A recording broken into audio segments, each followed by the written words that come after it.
Shalom, bien-aimés dans le Seigneur. Bonjour, moi c'est votre frère l'évangéliste Paul Luango, pasteur principal du centre missionnaire La Main de l'Éternel. J'aimerais prendre un moment avec nous pour nous partager sur trois types de personnes que nous rencontrons dans le champ de l'évangélisation. Je vais m'inspirer dans le livre de Luc chapitre 15e à partir du verset 1 jusqu'au verset 20. Et si vous lisez avec moi, j'aime beaucoup lire Luc parce que Luc, en tant que médecin, il était aussi l'ami intime de Paul. Et je l'aime beaucoup parce qu'en tant que médecin, il parle un peu d'un certain nombre de détails sur certaines choses. Et ici, le Seigneur nous parle de trois paraboles dans lesquelles nous voulons tirer trois stratégies ou trois méthodes pour l'évangélisation. Et de là, nous allons voir trois types de personnes que nous pouvons retrouver dans le champ de l'évangélisation. Premier type de personnes, c'est la parabole de brebis égarées. Ce sont des brebis égarées. Et les brebis égarées qui ne connaissent pas le chemin. Et devant des brebis égarées qui ne connaissent pas le chemin, la moindre des choses à faire, c'est d'abord leur montrer le chemin, qui est Jésus-Christ. Il a dit, je suis le chemin, la vérité et la vie. Parce qu'il est égaré, il est perdu. Il ne sait pas où aller, il ne sait pas par où commencer. C'est ce qu'il faut faire. Et deuxième type de personne, c'est la pièce perdue. Ça se trouve dans la parabole de la pièce perdue. Une femme qui a perdu une de ses pièces qui était 10. La pièce en soi n'était pas consciente de sa perdition, mais c'est la femme qui a su qu'elle a perdu une pièce, voyez-vous. C'est très très important. Donc, il y a des gens qui sont comme ça, qui sont perdus, mais qui sont inconscients de leur état de perdition. Et là, ce sont des personnes que j'appelle des personnes très dangereuses parce que ils sont inconscientes. Parce que ce n'est pas facile de travailler ou bien de parler à quelqu'un qui est inconscient de sa situation. Et l'apôtre Paul, dans 2 Corinthiens, chapitre 4, verset 1, il parle de quelque chose de ce genre. Il dit, si l'évangile que nous prêchons est encore voilé, c'est pour les incrédules dont le Dieu de ces siècles a aveuglé l'intelligence pour ne pas comprendre la splendeur de l'évangile, afin qu'ils ne soient pas sauvés. Voyez-vous, il y a des gens qui sont comme ça, embourbés dans la religion, embourbés dans des pratiques, dans des coutumes de ce monde, et ces choses les aveuglent au point qu'ils tombent dans l'inconscience. Voyez-vous?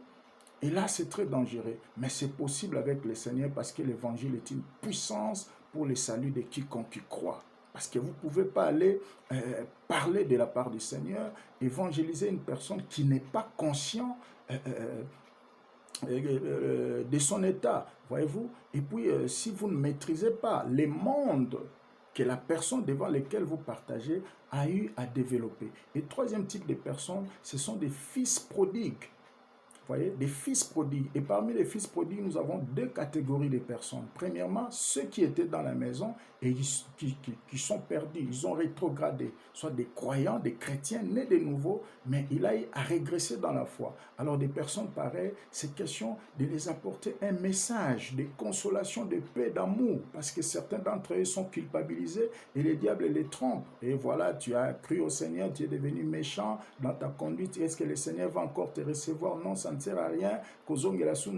Non, reste dans tes histoires, tu vois. Et des personnes comme ça, ils ont besoin de notre message, de notre approche. Nous devons les approcher, voyez-vous. C'est très important. C'est ce que la Bible mentionne dans le livre de Luc, là, à partir du verset 17, 18, 19. Vous verrez que l'enfant prodigue conçoit un projet, il dit « J'irai auprès de mon Père ». Mais au verset 20e, il dit, la Bible dit « Il se leva et partit ». Mais plusieurs personnes s'arrêtent à ce niveau-là, de concevoir les projets. Je vais abandonner le péché. Je vais bientôt lâcher la prostitution, lâcher l'alcool. Je vais qu'on me laisse un peu de temps, voyez. Et pourtant, ils sont dans les chaînes du diable. Peut-être le diable a eu à le prêcher une fois, deux fois, trois fois, quatre fois. Maintenant, il t'attend. Il n'attend que toi pour le cinquième fouet, pour le chicoter avec l'évangile, afin qu'il donne sa vie au Seigneur Jésus. Voilà un peu les trois types de personnes. Et parmi les fils prodigues, il y a aussi de ceux-là qui n'étaient pas dans la foi, mais qui ont été prédestinés par le Seigneur. C'est que le Seigneur a parlé dans Jean 10, il dit « J'ai encore d'autres brebis qui appartiennent de cette bergerie, mais qui ne sont pas avec vous. » voyez, il y a de ceux-là qui ont été destinés au salut, mais qui n'ont jamais eu l'occasion de recevoir l'évangile. Il faut chercher, ils sont pleins autour de nous. Vous voyez? Et Jésus, un jour, parlant de ces choses, il a dit à ses disciples, il a dit, vous vous dites encore, il y a encore 4 mois pour la moisson, mais levez les yeux et regardez les champs qui est déjà mûrs autour de nous. Si bien qu'autour de nous, il a toujours été difficile d'évangéliser, de gagner les âmes, tant qu'on n'a pas encore manifesté ce que j'appelle les 2 tableaux, une vie d'avant et une vie d'après. Parce que tant que autour de vous, les gens ne voient pas encore une qualité de vie nouvelle par rapport à ce que vous étiez par le passé, ça serait difficile pour les gagner. Mais au-delà de votre entourage, vous pouvez aller plus loin. Et à ce temps, l'heure est grave, les 2 semences sont mûres, le blé est livré. Nous devons multiplier les efforts possibles. Que chacun de nous utilise tous les moyens à sa possession. Texto, Facebook, appel, évangélisons au maximum.